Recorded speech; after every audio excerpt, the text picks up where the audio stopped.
Welcome, everybody. Welcome to the 2018 National Healthy Homes Month webinar series. National Healthy Homes Month offers an opportunity to learn more about housing and its impact on health and provide resources to encourage local activities, as well as empower families to protect themselves from hazards in their home. This June's outreach activities aim to greatly boost awareness and understanding of what federal and local resources are available to make a difference in the lives of all residents, regardless of where they live. For more information about National Healthy Homes Month, including resources for your program, you can visit www.hud.gov/healthy-homes.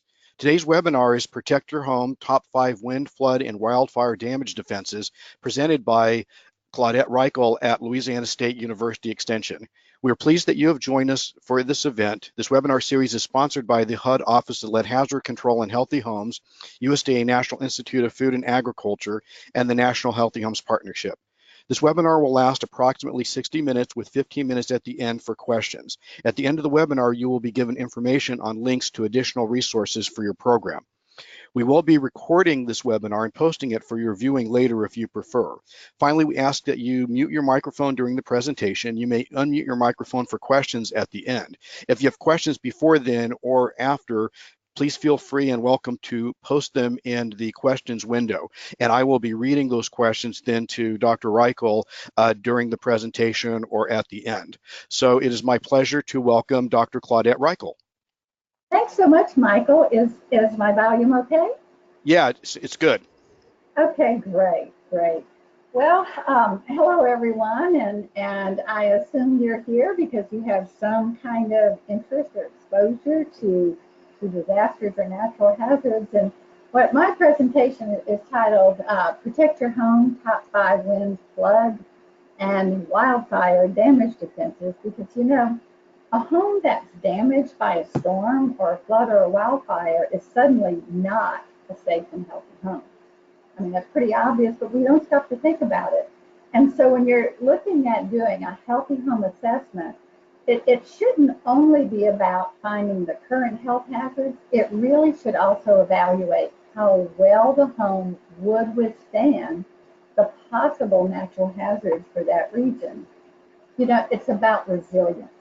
Resilience is the key goal. It's the ability to bounce back quickly from any kind of destructive event. Resilient housing, I like to define it as housing that can be very quickly restored at minimal expense to a functional, healthy, and comfortable home following a natural hazard.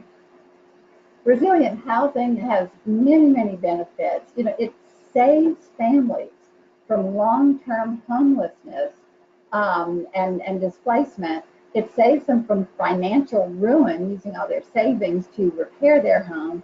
It saves them from a huge ordeal, stress and turmoil, and of course all the health hazards resulting from a damaged home. It also saves businesses, saves firms from the loss of workers, productivity, and profits. It could greatly reduce the public costs, our taxpayer dollars going for disaster assistance, but it also offers opportunities for the housing industry and players there to kind of put the pieces together and be the savior of families and taxpayer dollars. I'm from Louisiana, and 2005 taught us some really hard lessons. I know you remember those storms. And you all saw those horrific images that were plastered in the media for a long time.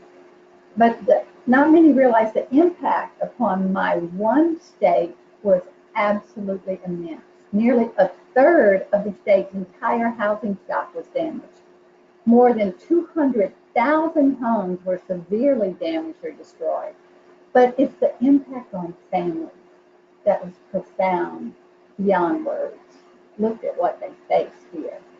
Try to imagine the work, the time, the cost, the toll it would take on you and your family to deal with this. Well, some things after the storms were just way too little and too slow, especially money. Money was too little and too slow, and that was a huge impediment to recovery, and it's been that way for every major disaster since. But some things happen too much and too fast. especially the scammers flying in to take advantage of people and their money, conflicting information about methods and what to do, and of course, the massive mega mold that occurs after a water disaster. But we need to realize, and I know hopefully all of you realize, there's really no place in this entire nation that is free of natural hazards. Every place is vulnerable to one type or another. So to produce a healthy, resilient homes, we know we need to recognize that climate conditions and natural hazards matter, and they matter a lot. Your climate zone matters. You need to know where that is because that affects the performance of the home, the ability to dry and recover as well. I am in a hot, humid zone along with everyone under that white line on the map. Rainfall levels over a year matter a lot too, along with humidity. You know, more than half of the nation has very high precipitation levels. But it's also crucial to keep in mind that a house is a system of dynamic interacting systems, where anything you change or do to one system can affect and have an impact on other systems. But you know, many building professionals and consumers really don't understand that. And that can lead to some very costly problems, failures, and difficulties in preventing and recovering from natural hazards. Sounds kind of scary? Yeah, it is. You know, it seems hopeless. No, it's not. I'm going to try and help a little bit. I'm going to start out with helping you understand a little bit of physics. No, not the Sheldon type of physics, not that level, but just some very, very basics of some building science insights. You know, some people call it BS, but it really isn't. It will help us know how to handle things. I know many of you probably already, you know, people already know that how heat flows. It flows three ways: by conduction, traveling through materials, by radiation, the heat that you feel from the sun or hot objects. It also flows through the air, with the air by convection. But also very important is how air flows. I mean, we know that air comes in and out of gaps in buildings, but it only does that if there's a pressure difference. There must be a difference from high to low pressure, and air will move in that direction. The same kind of air goes out as in, and this becomes important in wind events.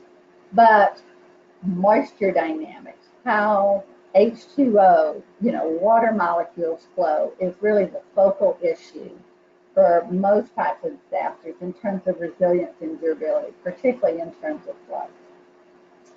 We know that there are three forms of water: solid, liquid, and gas. I'm not going to talk about ice. I don't really do ice down here. But let's talk about liquid water. Well, we instinctively know that liquid water tends to flow downward by gravity, except when it doesn't. And that happens a lot. You know, I mean, adhesion, it can cling, but the biggie with disasters is wind. Wind can send liquid water up, sideways, in any direction. And then, when water comes in contact with porous materials like brick, wood, concrete, almost anything except metal, there is capillary action. It whips, and it can travel long distances up and across. Also, the moisture in soil creates a hydrostatic pressure that can drive it into foundations and up into other materials as well. You need to keep that in mind. What's going to happen, and particularly in natural hazards, what happens? But it's kind of okay for most building components to get wet if they can dry soon enough. So the key here in looking at and inspecting homes and in designing homes and in building them is to do what you can to try and prevent wetting without preventing the capacity to dry. It must be able to dry quickly enough to avoid all the decay and the mold and the health hazards associated with that. Well, you know, we tend to forget about, we see liquid water, but we tend to forget about water vapor in the gas form because we don't usually see it unless it's steam. But it's there and it's real, and it flows two ways. With air movement, it's carried by the air, and by diffusion through materials. It does do that as well. We all know the term relative humidity, but we don't always understand what that is. We feel it when the relative humidity is high or when it's low, but what that term really means is the actual amount. It's not really the amount of moisture in the air. It's the amount of water vapor pressure in the air compared to or relative to the maximum amount it can have at that temperature. It's a relative issue. And so that is why when you have warm air, it can hold a lot of moisture. When you have cool air, it cannot hold very much. So you take warm, humid air, and if it hits a cool surface, that cools it down, it can't hold the moisture, and that's what causes condensation. A glass of ice water sweats on the outside. It's not leaking, it's condensing moisture from the air. But really a simpler, more powerful term to understanding is the concept of dew point. That's the temperature where condensation occurs. And that's really a better or more absolute measure of how much moisture is in the air. Look at these three cylinders. They each represent relative humidity of 50%. You would think that's comfortable, it's comfortable, but they each represent a different amount of H2O in that segment of air, and it varies by the temperature. So when the dew point is 37, there's really not much moisture in the air, but when the dew point is 74, that means, the temperature is 95, that means there's a whole lot of moisture in that air. So, the weather station's starting to talk about dew point, and that is very helpful. This is a little piece of physics. If you understand it, you'll know much, you'll stay out of trouble, prevent problems, and help to solve drying issues and solve problems when they occur. So basically moisture, the physics of it is moisture always is trying to flow from warm to cooler areas and from where there's more moisture to where there's less. This is so important. I want you to think about it over and over in your head like a mantra before you go to sleep. Moisture flows from warm to cold, from more to less. That's going to make you really, really smart with diagnostics. So knowing that, which way does it flow? It's the house. Okay, when it's cold outside, cold and the air is kind of dry, but you heating, so it's nice and warm inside, moisture is trying to flow outward from inside to out. That's the direction of drying. But when you have hot, humid air outside, like summertime, and we air condition so it's cool and dry inside, the moisture flow is trying to come in and drying direction is inward. These are important concepts. So that makes it also very helpful to find out about the perm rating, the permeability of various materials used in building assemblies. And to be familiar with what those numbers mean, because generally you don't want a vapor barrier in the wrong place. You need vapor permeable materials on to not impede drying in the direction that it's going to dry. So that's enough building science right now. Let's get down to our disasters and the top 5 defenses for each of them. Here's a map that shows where there have been flood disaster declarations. That means the flood was big enough for a federal declaration. Red means there's been a bunch of them. And you see the areas in brown? Those are the only places in our nation that have not had a flood disaster. Pretty much high in the mountains. That's it. Every place else has had flood disasters. So almost everyone, unless you're on a hill or a mountain, is vulnerable to it. So this is a biggie. This affects the entire nation. Now, our building codes in terms of flood is really based on the National Flood Insurance Program standards and their risk maps, which are not really meant to be total protection. It's an underwriting guideline. It's a poor gauge of our flood hazard, but it's what we have and what we've traditionally been using.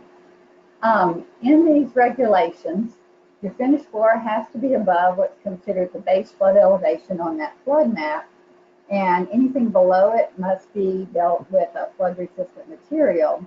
And the foundations below that BFE, base flood elevation, must have flood vents within a foot of grade. The reason for that is you want flood waters to flow through those flood vents to relieve the pressure differences between inside and outside so you don't have a failure collapse of that foundation. So that's one reason why in possible flood areas and flood zones, these sealed conditioned crawl spaces I don't think are a good idea, because you don't want flood water flowing through there coupled with your indoor air. We'll touch base more on that later. The other thing that is widely misunderstood is the concept of a 100-year flood. The flood maps are based on what is loosely called a 100-year flood, which is a terrible term, because what that really means is that it's based on a 1% probability of flooding above that level in any 1 year, not forever. So the math of that, what that translates to, is a very high likelihood of flooding over the life of a house. And over the life of a mortgage, it's like a 25% chance of flooding at that level. Over the life of a typical shoddy house, a 50% chance, and a high quality house that lasts 100 years, you have a 100% chance of that house flooding at the BFE. That's a very low threshold of risk avoidance and protection. And then it also assumes that any levees and external drainage protections are going to hold. Well, we saw how well that worked in New Orleans. Throw the dice and hope you win. So, of course, the very best practice is to elevate the home, have the home high with a cushion of safety. We suggest 2 to 3 feet above that BFE on the flood map for cushion of safety, but also that gives you the lowest flood insurance premiums as it's currently structured. But realizing that in 2016, more recent history, the part of the state where I live suffered its worst disaster in history. For us, it was worse than Katrina. Yeah, it didn't get much media coverage because it wasn't a named storm, but it was actually massive. We had 17 to 31 inches of rain in 3 days. Over 100,000 homes flooded. 70% of them were not in FEMA designated flood zones, and many people are still not back in their homes. Last year, Texas topped that with 20 to 60 inches of rain in 7 days, flooding more than 200,000 homes, 75% of them not in a flood zone. You're kind of catching the lesson in this? Lots of flooding occurs outside flood zones. So yes, to avoid that, it's possible to elevate an existing home, but that's very, very expensive, especially if it's on a slab. So for the rest of us who have existing homes, what we try to encourage is a concept called wet flood proofing. That's what FEMA calls it, the official term, but I tend to call it make your home more flood hardy, because flood hardy is an easier term for people to understand, so I like that one better. We have in our program, Extension Program, we've plugged the concept since the 1980s, which is essentially build or modify your home to be, more flood damage resistant, to be more washable, drainable, and dryable. And today, however, this is made a lot easier by modern materials. And another thing, what's really great about the concept of wet flood proofing or making your home more flood hardy is that it's not all or nothing. People can do some things, whatever they can afford, whatever they can manage right now, do more later. But whatever you do, you'll have less damage than otherwise after a flood if you didn't do it. So it's not all or nothing, like things that try to stop the flood water from coming in. It comes in, but it does less damage. So here are the top 5 protections to make your home, an existing home or a new home, more flood hardy as well. First of all, elevate the expensive stuff that you can elevate.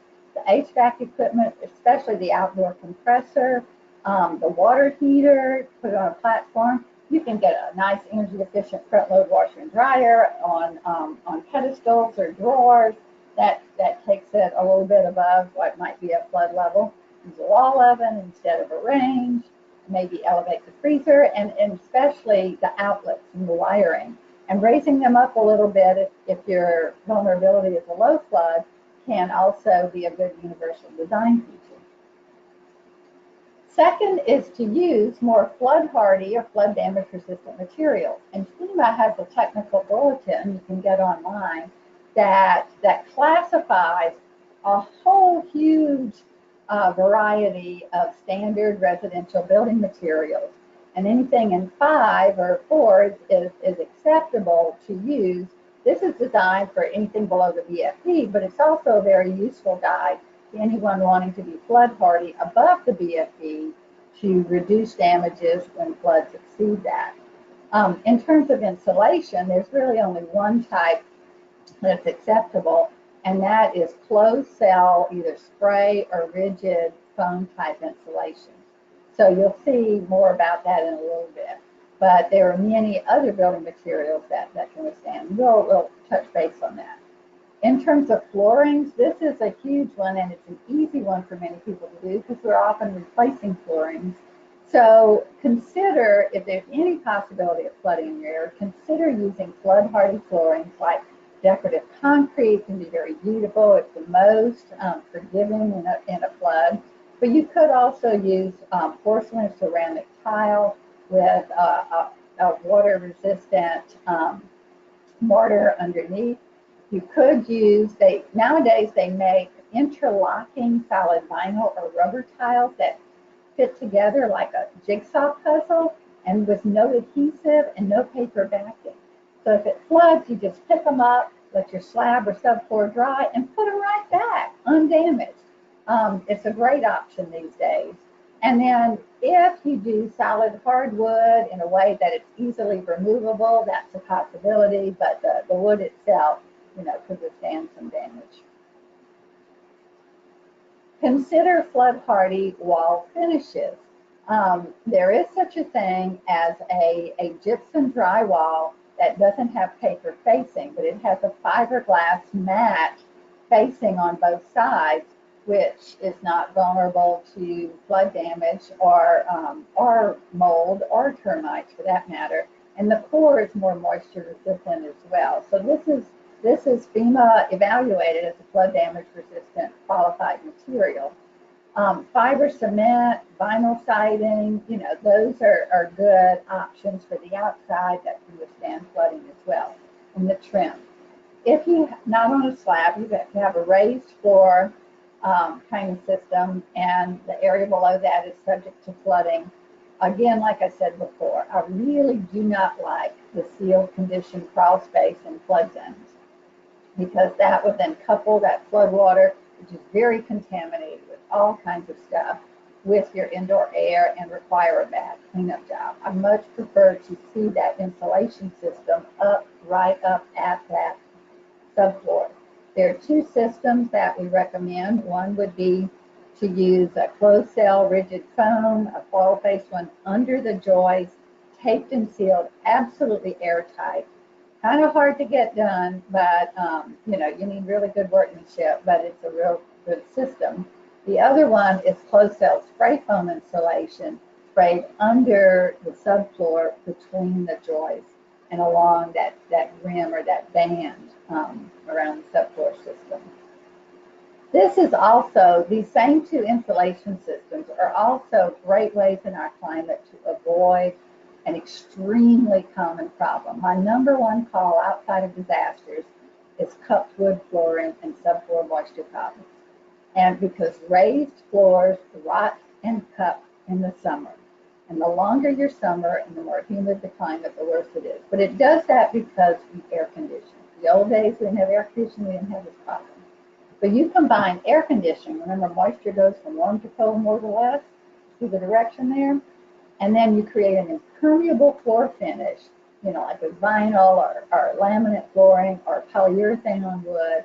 And then you make it even worse with an insulation that lets the humidity and the moisture in the air reach that cold subfloor where it can condense and wet it. And that is an absolute, math problem or formula prescription for wet subfloors, cupped wood flooring, mold and decay fungi growing there, and all that attracts termites. A huge issue down here in the humid South, but it can be an issue other places too. In terms of structural materials, flood-hardy structural materials, concrete, of course, is one. But solid lumber tends to withstand flooding, and so does plywood, even just CDX plywood. Marine's better, but that'll work. It tends to recover if the flooding is not too enduring and too long. So anywhere in the levels that possibly could flood, use those materials instead of oriented strand board and other engineered woods in any construction project. The third protection is to try and create washable, drainable, dryable wall assemblies. Make it to where flood waters can drain out, the cavities can be cleaned, disinfected, and then use dehumidification to dry and not need gutting and not be damaged. So there are several ways to do that. You can see in the top picture the concept on the left side of using removable wainscoting, like if the flood level would be below that, or the paperless drywall like I showed you before. And with drywall, put little gaps between the panels so that there's a break, a capillary break, so moisture can't wick from one to the other, because water wicks up beyond the flood level. And with pop-off baseboards and crown moldings or chair rails and gaps behind it, that gives you a space where you can flush out the wall cavities, and then, with a detergent solution and a disinfecting solution. If you use closed cell foam, then that closed cell foam insulation can stay in place. There are three ways to do that. New construction, you can put rigid foam boards as exterior sheathing all to the outside, leave the wall cavity empty. Or you can cut the rigid foam boards to fit between the studs and place them there. Or you can use closed cell spray foam, a partial fill between the studs and the cavity. And you want that partial fill, again, so you have space for washing, disinfecting, draining, and drying the wood and the materials there. Then, of course, on the exterior side, fiber cement, vinyl siding, or even brick veneer with a really good drainage system can provide that washable, drainable, dryable wall assembly.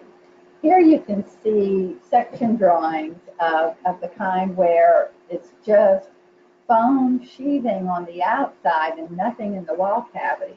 So on the right side, you can see after a flood, remove the moldings and, flush it and let everything air out and dry. And you can do the same thing with that rigid foam board sub-floor insulation system. Cut out a section, let everything dry out, and then put it back. So that is one solution.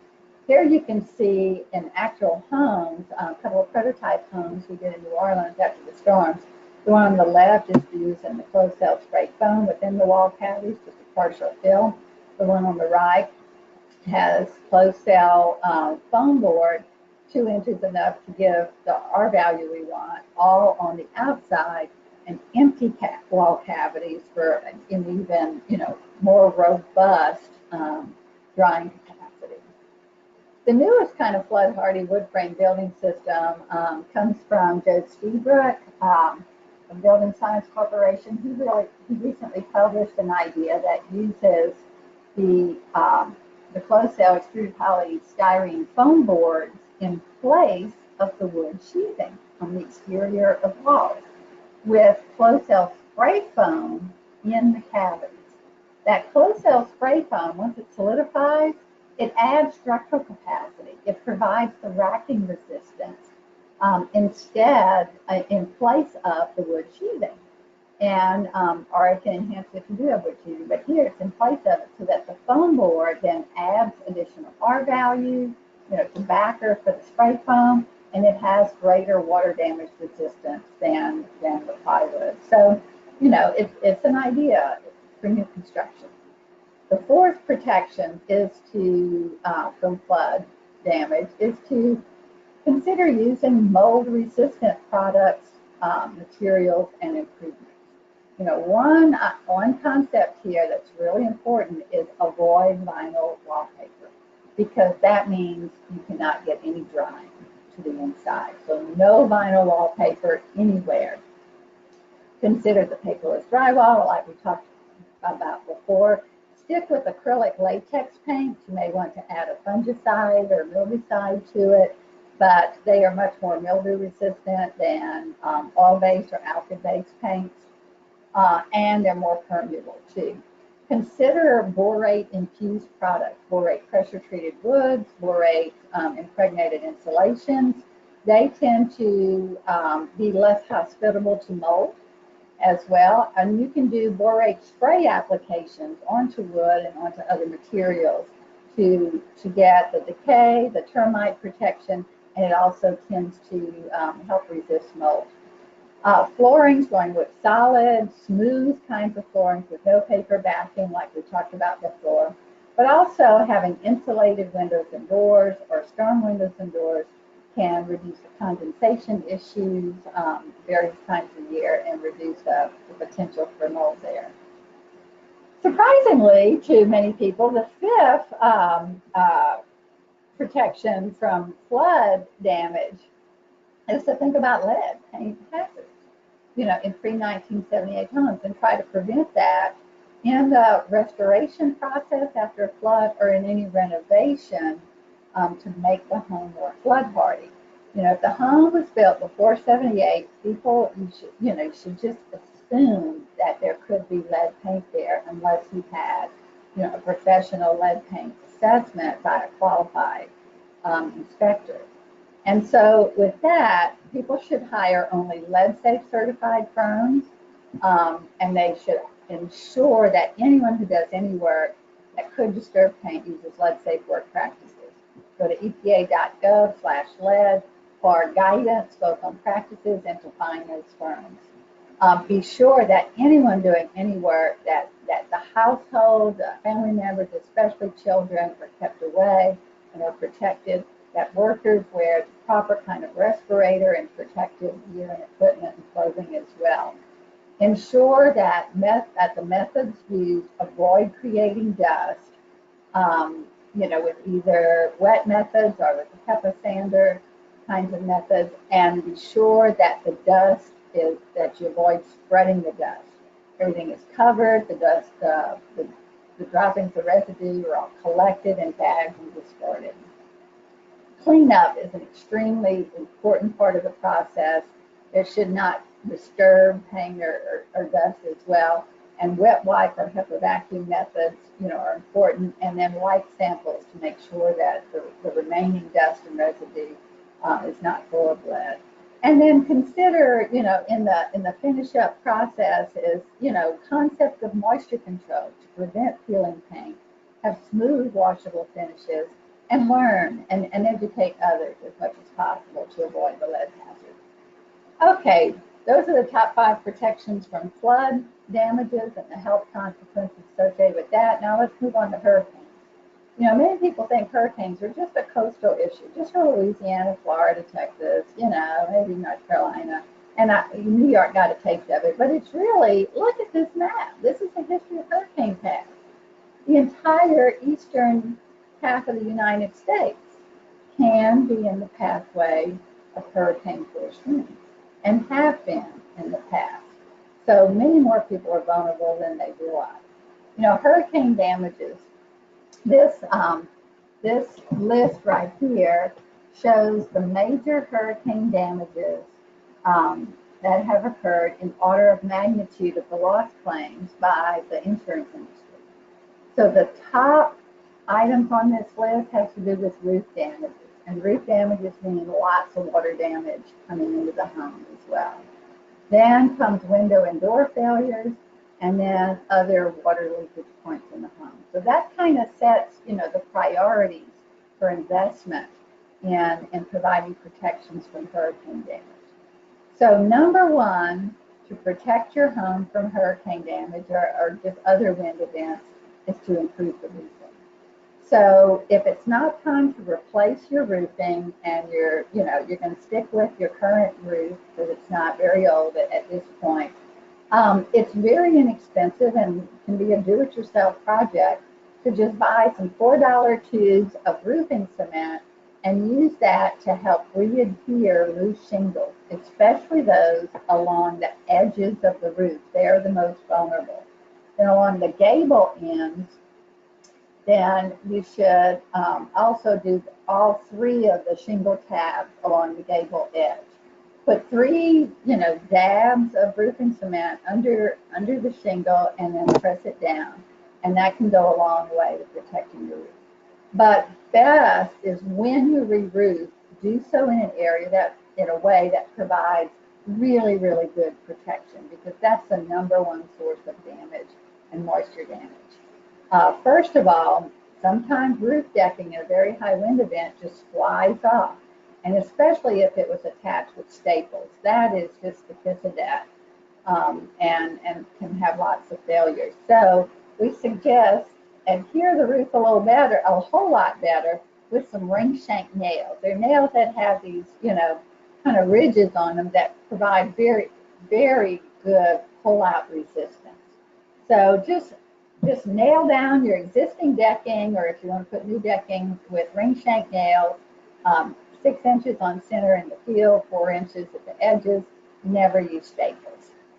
Then consider doing what's called, on top of that decking, adding a secondary water barrier. What that is doing something so that if you do lose your roofing shingles and your underlayment, your felt, then you're not going to get a whole lot of water damage because those seams are taped. So a secondary water barrier, if you put in the picture below, is where the roof decking panels, the joints are actually taped with the roofing approved tape. It's inexpensive and not very laborious. Then combine that with a synthetic roll roofing underlayment instead of the standard paper felt. This synthetic type of material is readily available now, and it's extremely tear resistant. So it's a much, much better protection to really keep water out of your roof and more likely to withstand a high wind event, even if you lose shingles.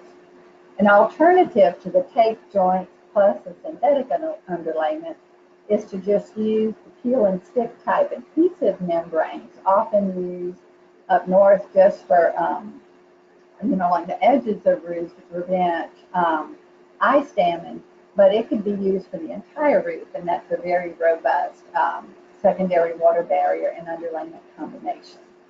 Then on top, most important of all are the shingles or the roofing that you choose. Today, you can get wind-tested, hail-tested, and rated roofing shingles. The shingles look like architectural shingles, but not all architectural shingles are wind resistant. Even if they say they are very durable, have a 40-year. 40-year has nothing to do with wind. You need to look for these ASTM 7158, these letter type class ratings. The class G has been tested to 120 miles per hour, class H to 150. They're not that much more expensive than other high quality architectural shingles. They look good and they will stand the wind. Also choose some that have a class 4 hail resistance, because that is always a risk just about anywhere. What's important though is not just to buy the class H or G shingles, but to make sure they're properly installed. To specify it with your roofing installer and watch them do it. Generally, the high wind instructions are there, and they're different from normal instructions. So make sure they follow them. It usually involves 6 nails per shingle at specific locations, but it also usually involves installing a specialized, dedicated high wind starter strip. A typical method is to just use a regular shingle tab, cut off the tabs, or turn it upside down as your starter. That will void the warranty and it will not work. These specialized starter strips sometimes are not on the shelf at the shingles. You may have to special order them, but they have adhesive in the right place to really resist the uplift at the edge, which is where it's strongest. Protection number 2 is to help secure the soffits under the roof overhang and attic vents. Typical gable, turbine, power vents, which we don't recommend anyway, and even standard ridge vents, and then the standard type of vinyl and aluminum perforated soffit vents that just set in J channels, under the overhang of the roof, are very vulnerable to wind damage. And when they come off, wind-driven rain comes in the attic, causes collapse of the ceiling, and can cause major, major water damage. So much safer options are to use wind-tested ridge vents with water entry barriers and structural types of soffits that are much stronger and literally fastened to the framing. And one option too is the unvented attic system, which can be done for energy efficiency reasons if you've got your cooling system in the attic. But it also has a fringe benefit of no vents, no ridge and soffit vents. So that is a hurricane advantage as well.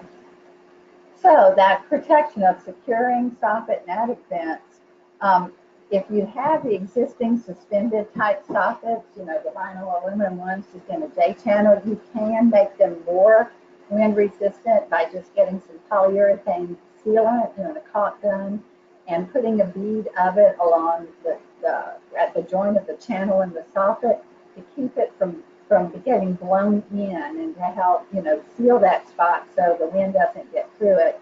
But also in addition to that, use stainless steel screws to screw through the channels and the fascia and into the soffit to hold it all together and to reduce the chances that it'll get sucked out or blown in with the current soffits. But if you're willing to replace soffits, or whenever you do, go with more structural types of soffit materials that are strong and can be securely fastened to framing. Rigid materials like perforated fiber cement, or plywood, with better types of soffit that can attach to it are much better. And make sure that the attachments or the fasteners are spaced no more than 12 inches apart into the frame. Also, part of this protection concept number 2 of securing soffit and attic vents is having vents, like the exit vents, the ridge vents, be wind tested as well. And there is such a thing. It's a little harder to find, but Florida does the wind testing, the TAS 100A test, and such ridge vents can resist wind-driven rain up to 110 miles per hour. So that's pretty good. That's pretty robust and suffices for most. Protection number 3 is very inexpensive and a do-it-yourself project. It's seal the cracks and gaps in the outer envelope, in the exterior of the home, particularly in the walls. So just get some regular old inexpensive caulk and seal every hole that you find. The holes that are there for wires, for your cables, for pipes, anything like that.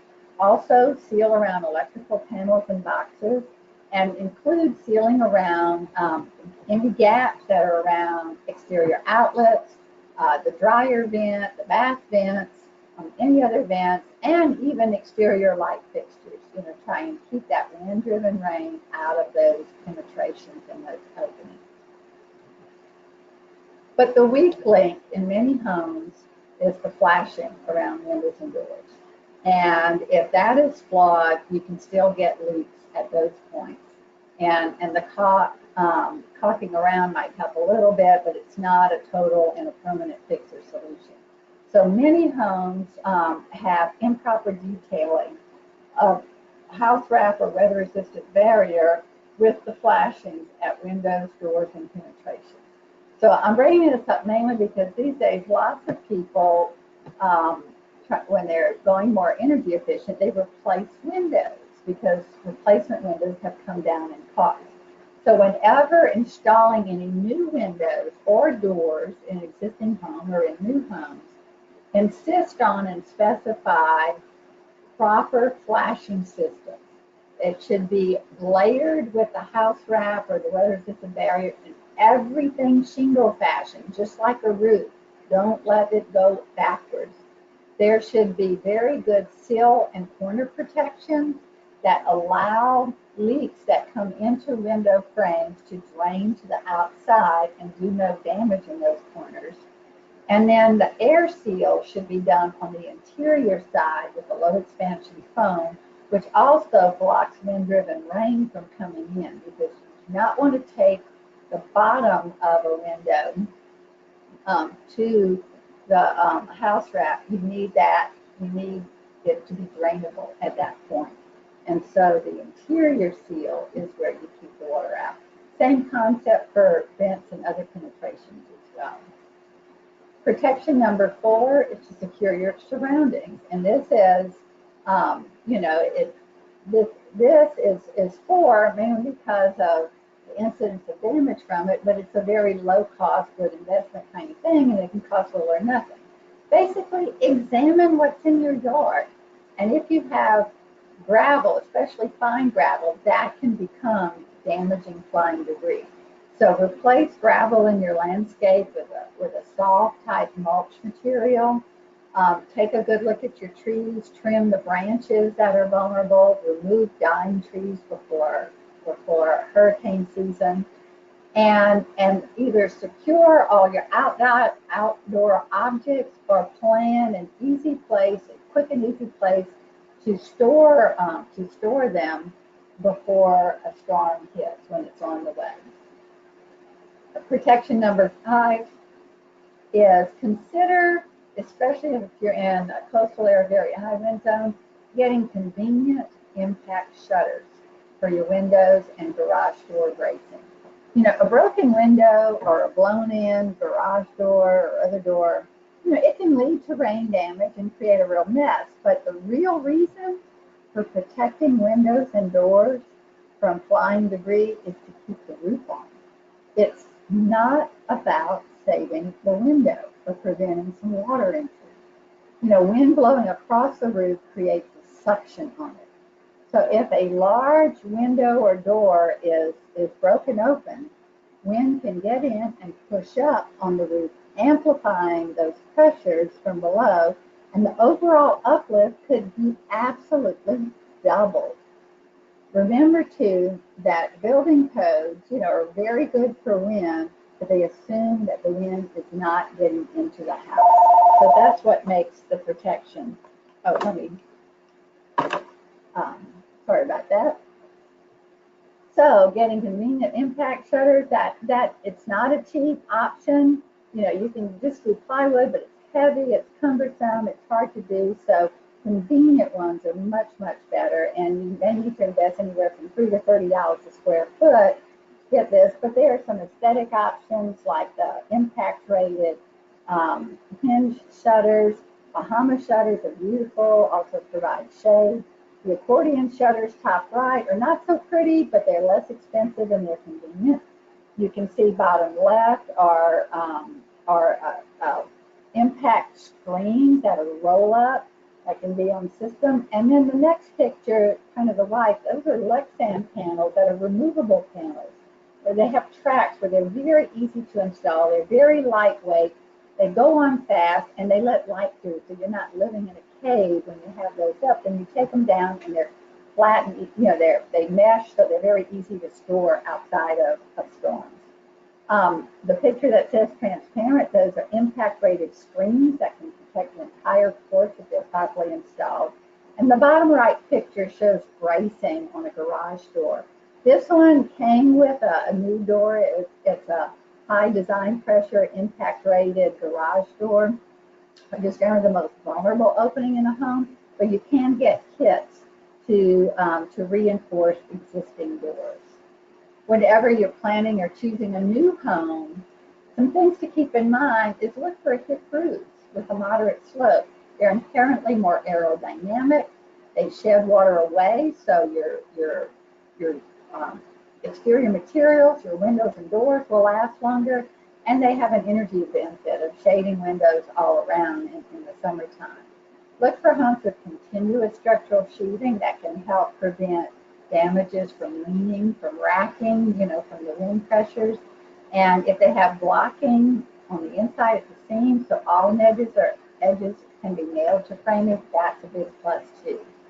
Homes in high wind areas should be built to code where they have hurricane connectors or systems to provide a continuous load path to resist uplift forces. Think about, you know, what a hurricane does. It's like taking a house upside down and shaking it. Where's it going to come apart?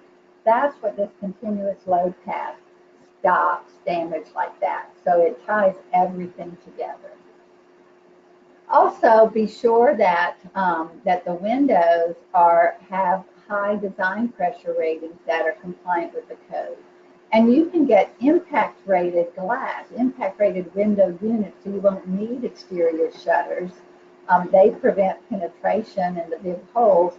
And nowadays, you can get them where they're also Energy Star rated windows and doors, so they save energy as well. Those are the 5 top protections for hurricanes and winds.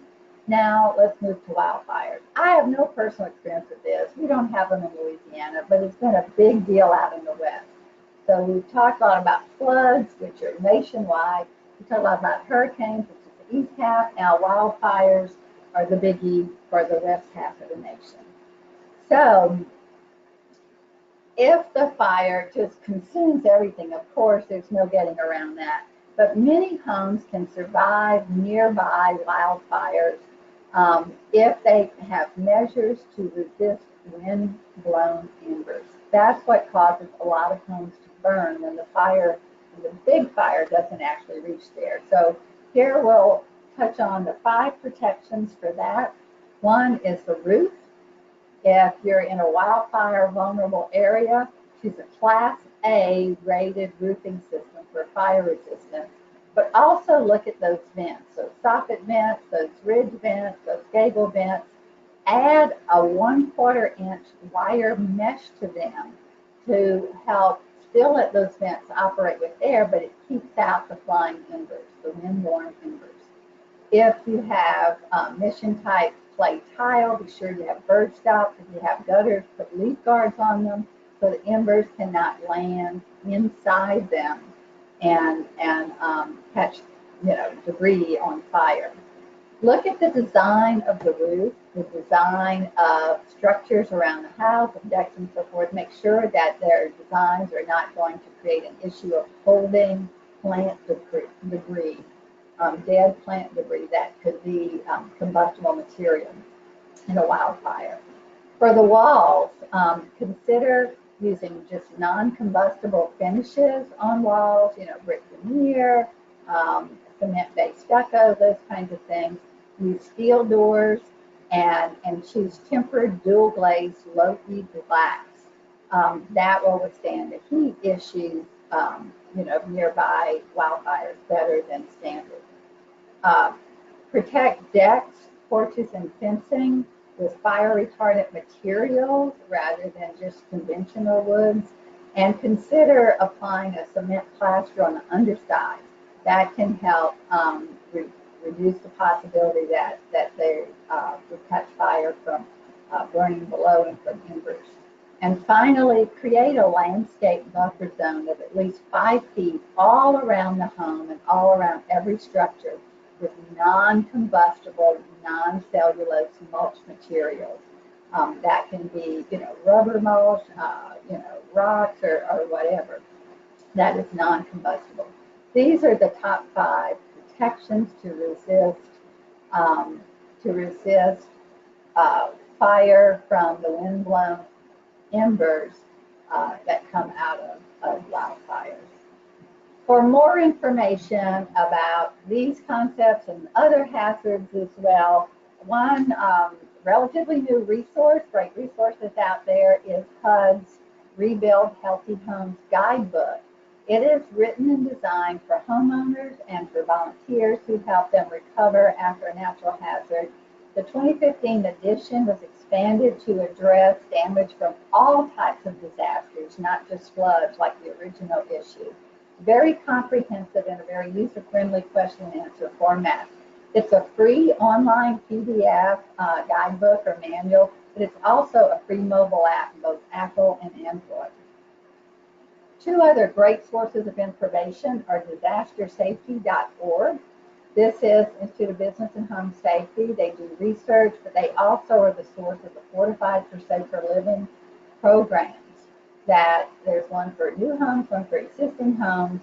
It's a third-party certification program that some insurance companies recognize and provide discounts for homes that meet this.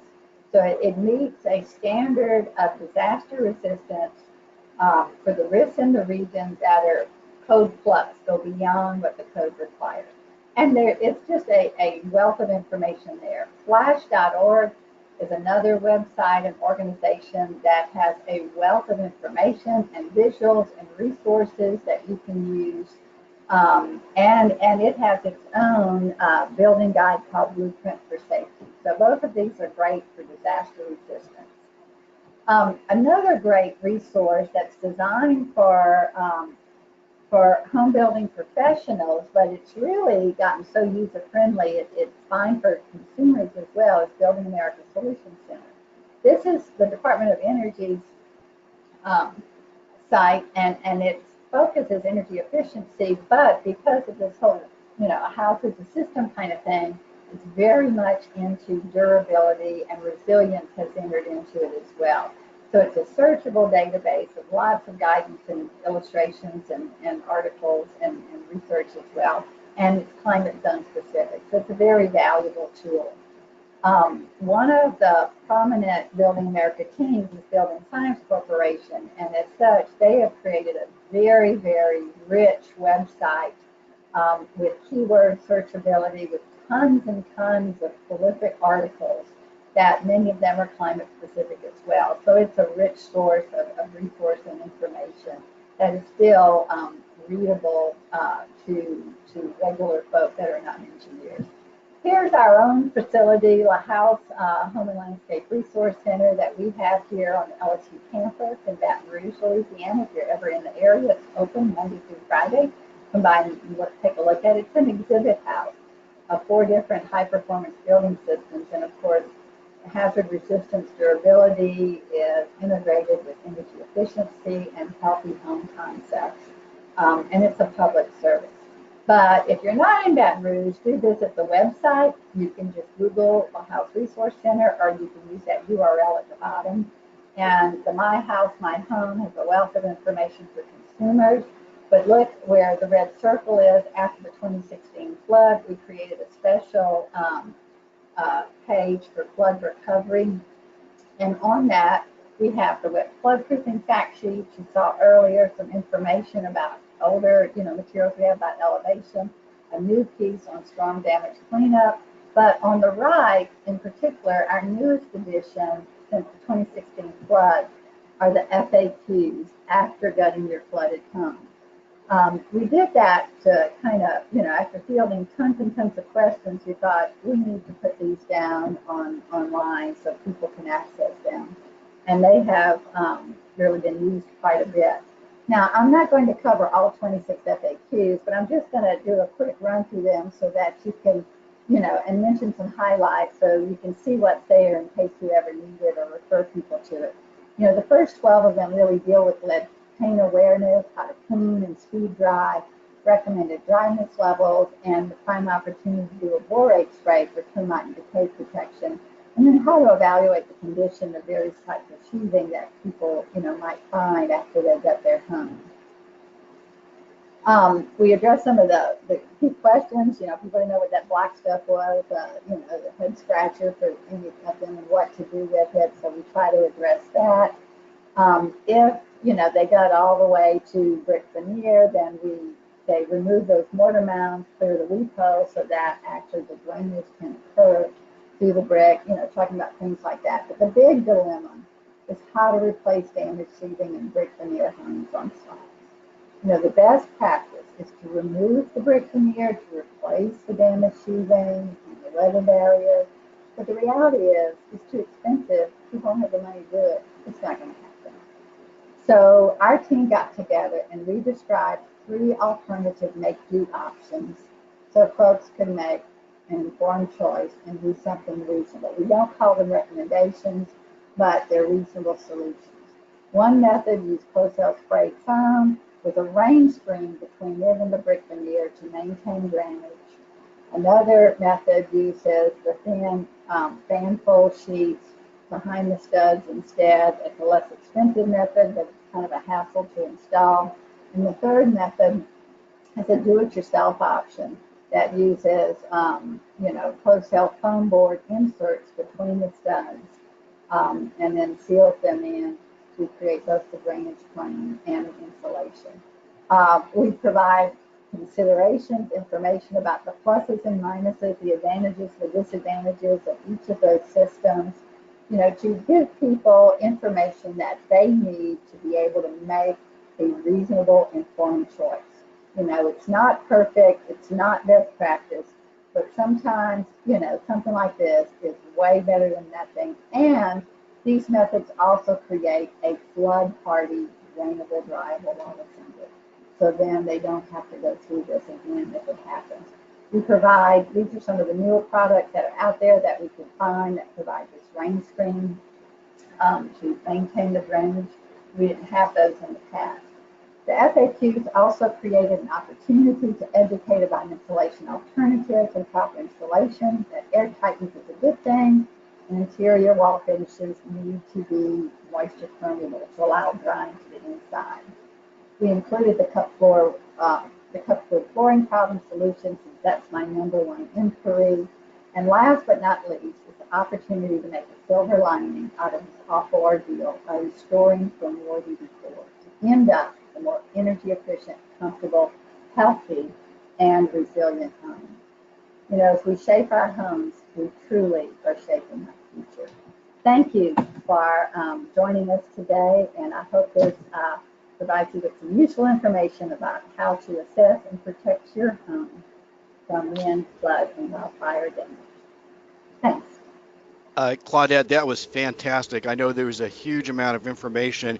What I'm going to ask people to do is to go to the questions window and type in your question, and then I will read them to Claudette. While we're waiting for some of the questions to come in, just a couple of thoughts. I have personally been to the La House, and I encourage anybody, if you're in the general area, to visit it, because a lot of these technologies and assemblies that Claudette's talking about are not only in that house, but they've done this really creative thing of removing part of the wall so that you can see into the wall and you can see how it looks in a real life experience. So while we're waiting for a couple more questions, I do have a question, Claudette, to start off with. In your area, has it been your experience if clients and families make these changes in existing homes or in new homes that the insurance companies respond with lower insurance rates, or is that something that's just not done? Oh, God, no. The current flood insurance program does not give you any incentive or any credit. In fact, it's kind of a disincentive. So it's sad because the insurance program, the way it's legislatively created, because it's a government program, is that it'll only cover the cost to replace damaged materials with like materials. So if you upgrade to more flood damage resistant materials than what you had, it does not cover that gap in cost.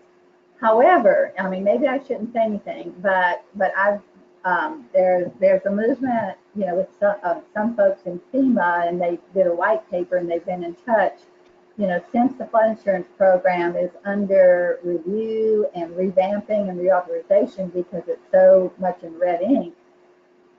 They are looking at some modifications to the program, which might actually, they've done the math and they've done the analysis and to show that if the program were modified to cover the cost of more flood damage resistant restoration, that in the long run, it would save the program, save the government way more money than it would cost, mm-hmm. after the next flood. And so my fingers are crossed. I hope that can happen in the future, but it does not exist now. Thank you. So I'm going to answer one of the questions that's coming in because it involves me, and then I'll ask you some of the other questions. For those of you asking about continuing education credit and recordings of this webinar, we do record the webinars, and then we will post them. And then anybody who is registered will actually send out a link where you can actually view this webinar, and then you will see as an attachment when you get that link is to the certificate you can download for the continuing education credit. So a couple of questions, Claudette. A person wants to know if there is information in some of the guides that you presented and some of the information on flood-related well water contamination. Well water contamination, for that, we do have a little bit of information in some of our, disaster recovery materials on the lsuagcenter.com website. But I would say, within your own state or locality, your Department of Health would be the go-to resource for that, and they likely publish, their own guidance as to decontaminating private water wells. Okay, next question is, the person is asking, there are many alternatives, less toxic, low VOC building materials being developed, for example, cork, which is also mildew resistant. Do you know if or where any of these alternative materials have or are being tested? I understand that, I don't know about private entities that are doing it, but I understand that FEMA is working on kind of a new assessment of building materials and a different way to test and analyze them, but I don't know when that's going to come out, and so it'll, look at more types of materials and perhaps even be, a more rigorous test than the technical bulletin that I showed you. And so, something like cork, I would caution that it may be, a good mold resistant material, but it's also porous. And so I would be concerned about it taking in moisture and letting it out. Plus, generally cork flooring has a backing. It has perhaps often an engineered wood kind of backing to it. And that is kind of vulnerable to flood damage. Thank you. So we'll take a few more questions. A person is asking, so raised floors that accommodate radiant floor heating is not advisable on ground floors in flood risk buildings? I'm sorry, could you repeat the question? Sure. So the person is asking, it says raised floors that accommodate radiant floor heating is not advisable on ground floors in flood risk buildings. It's a question. So asking, is it not recommended? I mean, it depends. I mean, if it's an electric lines in the floor system, if that floor system, if the floor is elevated with a cushion of safety above the possible flood level, then yeah, that should be fine. But if you're trying to be flood hardy within the living space, I would be cautious about it. Now, you can have radiant floor heating, which is water, where you have PEX piping. And then if the water heater that supplies it is well above the flood level, that's elevated, and it's just the PEX piping. The PEX piping is not vulnerable to flood damage, and so the water circulating through it could still work. Thank you. Okay, so I think what we'll do now is we pretty much have answered most of the major questions. Again, Claudette, I really appreciate you doing this webinar. I want to remind everybody that there is one more webinar left. It is on next Wednesday on hoarding, so you can go register for that. And all of the previous Healthy Homes Month webinars such as this one are being recorded and will be posted, and we will be letting everybody know about where to get that information. So on behalf of the National Healthy Homes Partnership, HUD, Office of Lead Hazard Control, and USDA NIFA, thank you, Claudette, and this will end the webinar. My pleasure. Thank you, everyone.